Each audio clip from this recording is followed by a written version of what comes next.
Snuka here.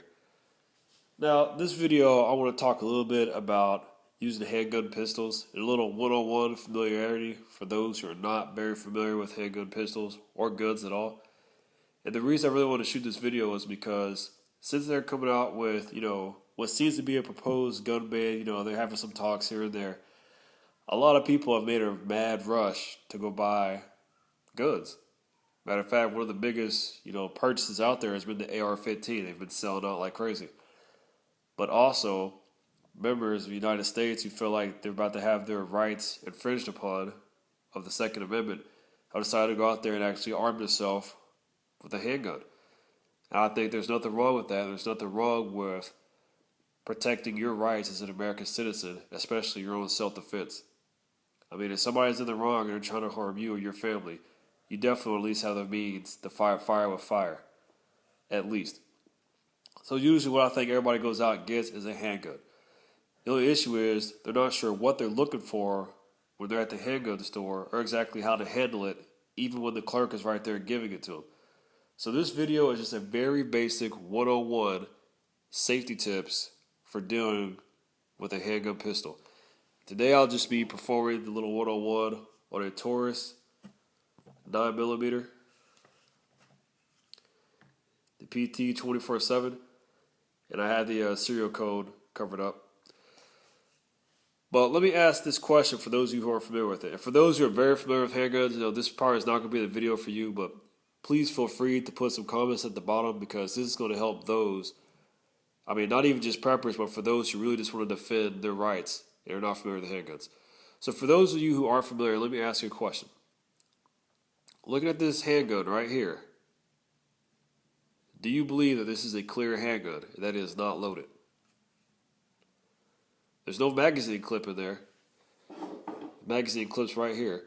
So do you feel that this is a safe handgun? You can just point at anything and fire.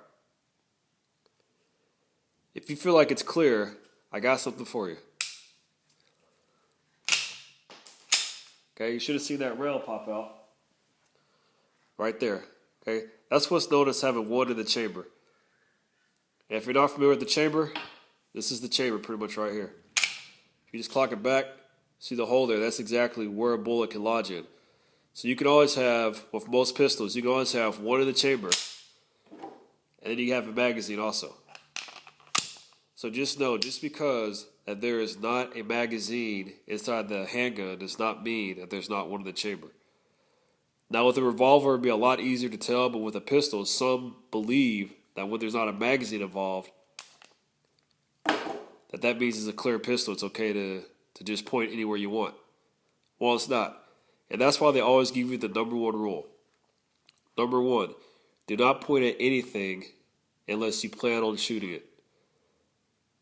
That is the number one rule. If you can keep that rule in mind, you should always be good to protect yourself from making any kind of negligent discharges or accidental misfires with your gun. So always keep that in mind. And that pretty much ties into our second point. Number two, always check to make sure the gun you're using, whatever it is clear before you investigate it further. Even when you're at the counter and the clerk behind gives you the gun, usually they're always going to check it first, but check it yourself too, just to make sure it's clear. And then that way you kind of point around and look at it, things like that. The last thing we need right now in a heated debate is for more accidental misfires. Because if another accidental negligent charge happens at something like that, that's just more ammo to add to the fire, so to speak. So make sure, number two as well, you make sure the gun is absolutely clear before you do anything else with it. And then, of course, on to number three, which is probably one of the most important rules to remember. If your handgun is equipped with the safety switch, always make sure it's on until you're ready to use it. That way, at least you know if it's on safe, and provided that your trigger works. I've already cleared this gun, so I know it's clear. As long as you know your safety switch works, always put it on safe. Just for that extra added security. That's what it's there for. To keep you from doing any type of accidental discharges. So make sure you have it on safe. So now that we have those 3 vital rules in our heads whenever we're doing firearms, the next thing I want to talk about is exactly how to get comfortable when you're at the dealer to see which firearm works for you. I think one of the most popular handgun pistols out there is without a doubt the 9mm. Reason being is the 9mm has enough power to put down a target, as well as it's not that heavy and bulky, and almost anybody can use it without too much strength. Now the first thing you're going to do when you get there is you want to test out and see how hard is it for you to clock this pistol back. If you can do it simply like this, that's great. But if you have a loved one who you feel may have a hard time, and they're there with you, one thing you want them to probably try is to grab this thing close to themselves, and they can pull it back like that.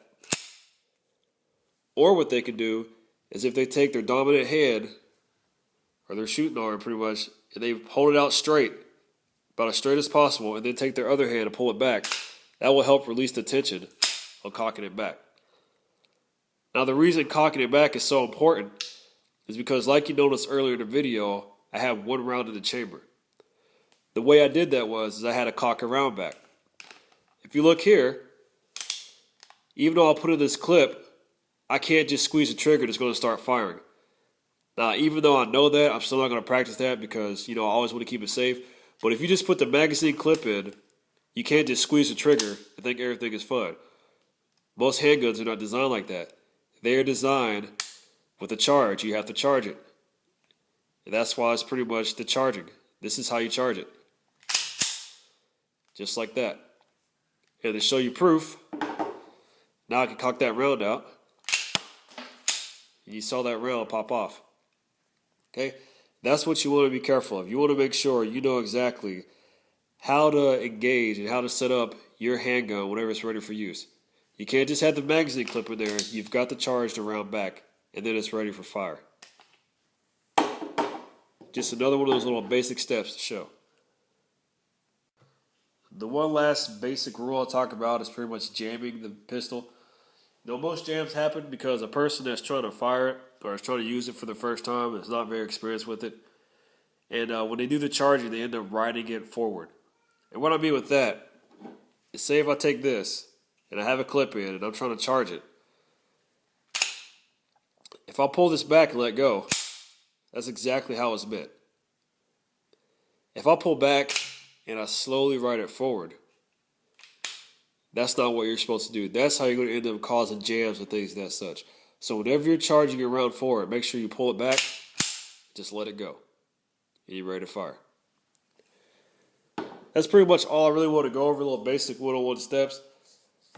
Like I was saying, there's a lot of people out there I know that are going out there and they want to arm themselves. I think that's great. But I think it's best if you have a little more forward knowledge of what you're getting yourself into before you head to the gun clerk. Because as soon as you get there, you're going to see some things that you want. You're going to want to buy it real fast. So actually, let me put one more point out there.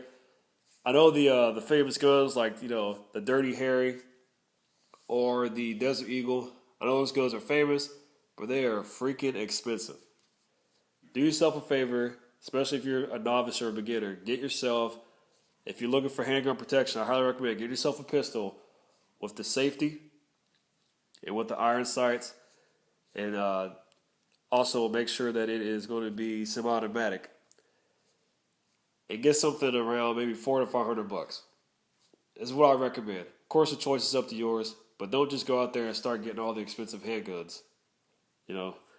Get something cheap, something effective, something that's going to work. That's the whole point of getting them, is to defend yourself. So I hope this video was informational to you. Of course, as always, I enjoy those comments. Rate, subscribe, and I'll see you guys soon. Later.